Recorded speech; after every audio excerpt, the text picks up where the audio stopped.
দাদা কি করছো? এটা কি ধান? এটা লাল স্বর্ণ। এটা ধান উঠে গেল জমি থেকে, এরপরে কি চাষ করবে? এটা মটর হবে, সরষে হবে, ছোলা হবে।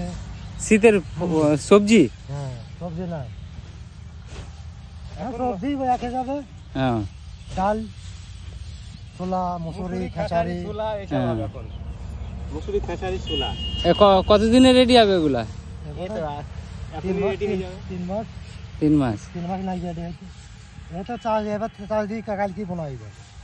ও, তাই এই ধানে তো লস হলো, সবজিতে তুলে নিতে হবে। সবজি তো উঠে যাবে। দেখতে পাচ্ছ এই ধানটার নাম কি বললে দাদা? লাল স্বর্ণ। লাল স্বর্ণ ধান। বর্ষার ধান উঠে গিয়েছে।